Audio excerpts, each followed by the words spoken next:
Next up, Danny Kourianos, SVP of Product at Rakuten Marketing, is going to talk about strategies and tactics to achieve customer acquisition at scale.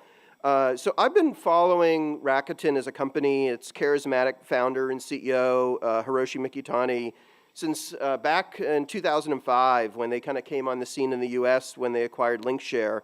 They're a fascinating Japanese internet company. They have the distinction of their e-commerce business in Japan actually beating Amazon. And through acquisitions, they've put together a set of marketing technology that covers affiliate, display, retargeting, social, shopper data attribution.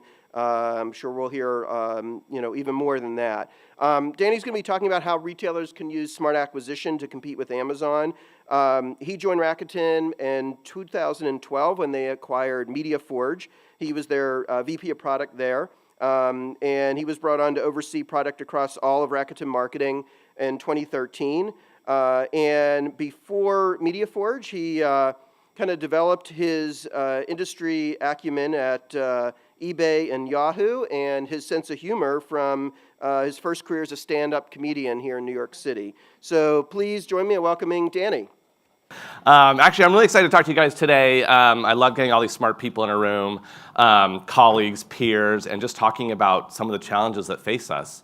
And I think customer acquisition is one of those things that as I talk to customers and I talk to prospects, it's something that a lot of people still are struggling with, and we haven't really quite figured out just yet as an industry the right way to really smartly target consumers and really figure out how to drive long-term success with those users and really build your loyalty with the users that love your brand the most. So I'm going to talk about some things that we've found that has worked really well, and hopefully that's information that will be useful to you. So what's at stake? Let's jump right in. It's about a roughly $430 billion US e-commerce market, according to BI Intelligence.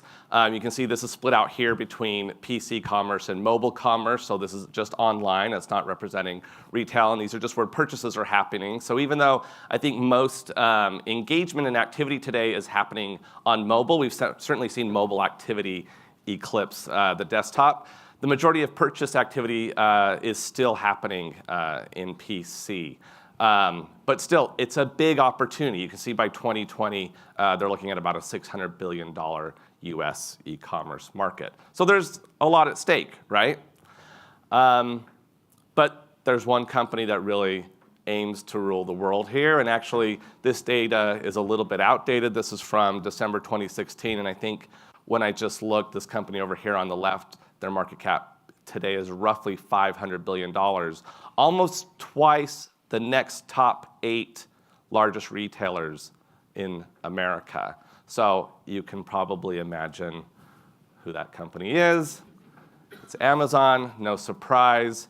And it's because they really don't think of themselves as a traditional retailer. I would be surprised if they even think of themselves as e-commerce. They're a technology company. And that's really what all of you and all of us need to start thinking about ourselves as brands and as retailers, is really as technology companies first. So, a little bit of recent stats on Prime Day. How many of you participated in Prime Day? A lot of you, yeah? I did as well. My wife's sitting on the bed at 11:55 right before midnight trying to get in those last 2 purchases. So a few stats here. 2017, it was our biggest shopping day in Amazon history.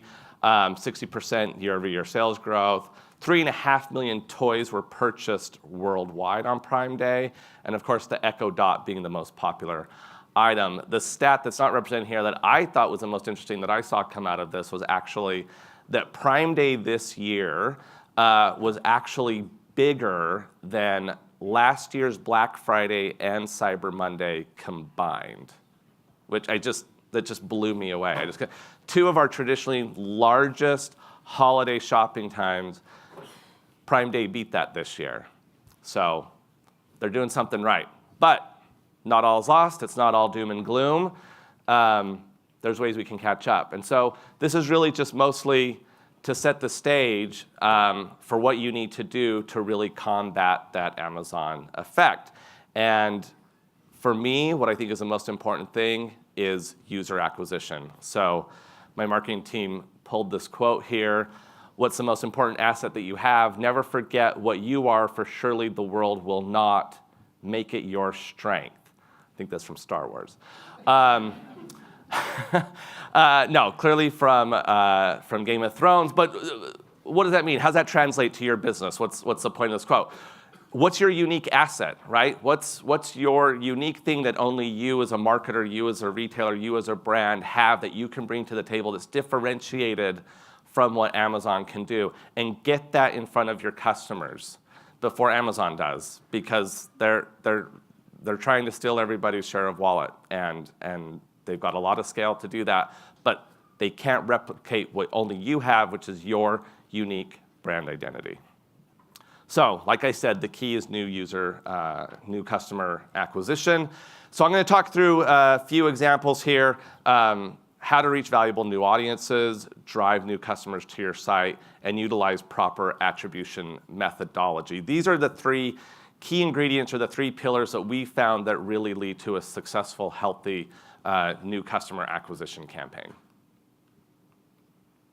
So just some examples of some wins that we've seen when users have employed really great, really smart acquisition tactics. 73% of traffic from deal sites is new visitors. This is from some proprietary data that we have looking across our own network.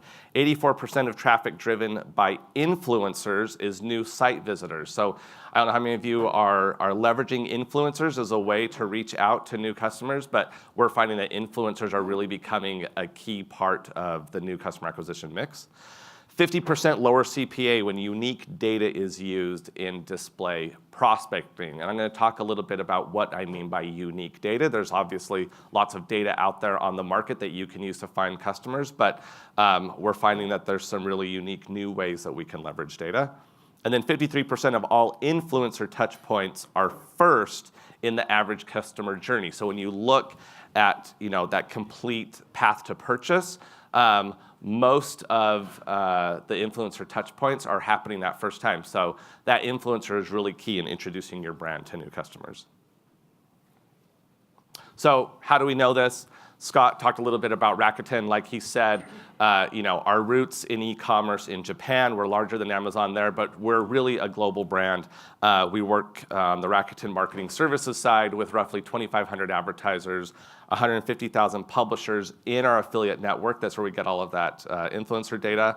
We're tracking about 109 million monthly orders, 3 billion clicks, and 19 billion ad impressions. So the point of that is that just to validate some of this data that I'll be sharing with you, Rakuten Marketing sees a lot of activity across the consumer landscape. And this is just sort of that hero slide, snapshot of brands that we work with. You can talk to me later more about that. And then this is that ecosystem of data. So I'm going to touch on data a little bit, but like Scott mentioned, our roots in e-commerce, but really Rakuten is really more than just commerce. It's more than just shopping. It's really an ecosystem of data, everything from the marketing services group that I sit in, from personalized fit technology and e-reader, streaming video, online cashback, consumer intelligence with Slice, shop style with influencer. We've got a lot of different touch points where we can see that consumer at various touch points throughout their consumer life cycle. So some of the common pitfalls that we've seen when people have really tried to scale up a new user acquisition campaign. These are really the 4 areas that when we sort of boil it down and look and see what hasn't worked in the past, it's because brands have either not used good data, so seed data. What do I mean by seed data? It's that seed audience of either your own CRM data mixed with maybe a pool of users who you think have high brand affinity for your brand or some signal that they're putting off that could potentially lead to being a new customer.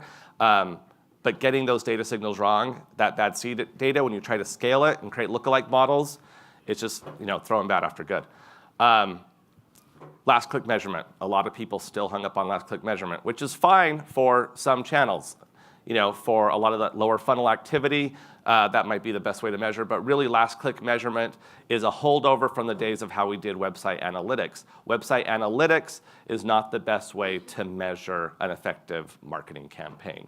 Single channel efforts, again, only looking at your ROI in the context of a single channel. You got to use a multi-touch or a multi-mix marketing effort, or not using any attribution methodology at all. A lot of brands just say it's too complicated. They throw their hands up in the air and say, I'm not going to use any attribution, and I'm just going to sort of put my money into, say, Google and Facebook and let the chips fall where they may.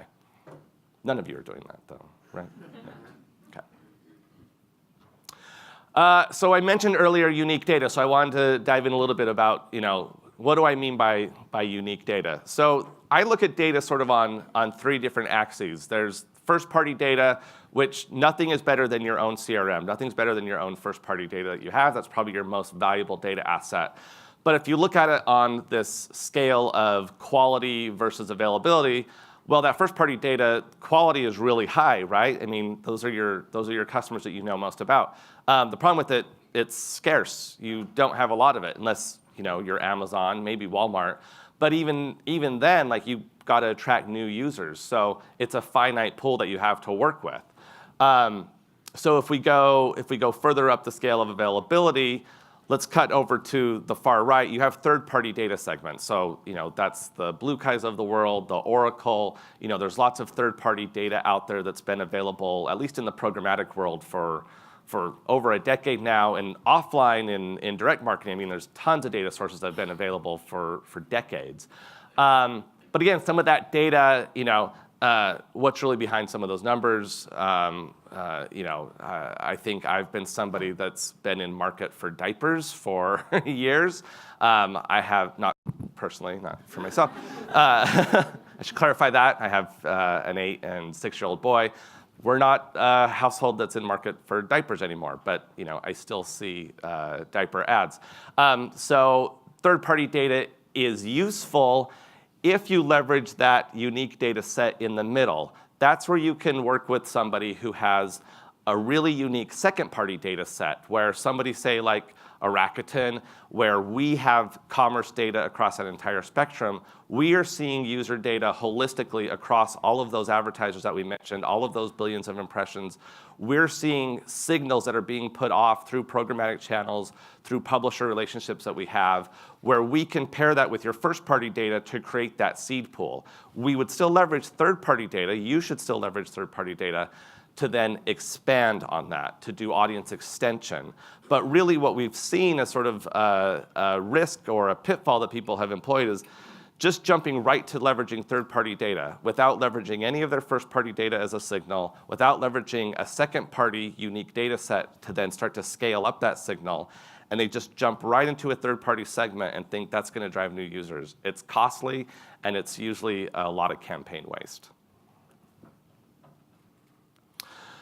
So the other thing I talked about was, making sure that you're looking at customer acquisition through a multi-channel lens, right? Not looking at things in silos. So that's really important. So we found that customers, when they're measuring their success and they're looking at customer prospecting through multi-channel efforts and not just one channel at a time, this is the results that we've seen. 27% higher average order value from reward sites than their own site average. So what do I mean by that? A reward site. So a site that might be offering, say, cash back, or a site that might be offering some sort of loyalty points back to your consumer. 27% higher return than what your average consumer is experiencing on your site. 54% of touch points are mid-funnel. So that's sort of interesting. When you look at that entire funnel, 54% of the touch points are happening mid-funnel. So why is that important?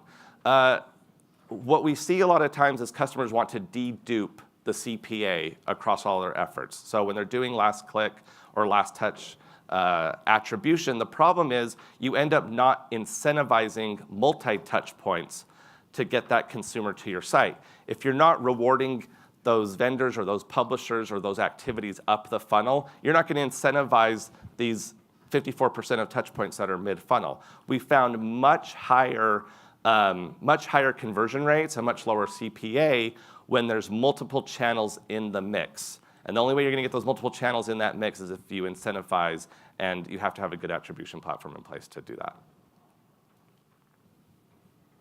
So bring true performance into focus. That's what it's all about. So I talked about that a little bit. On average, the results that we've seen when people have leveraged really good attribution and have rewarded all the touch points across the funnel, we've seen on average about a 2x higher return on ad spend and about a 50% decrease in CPA.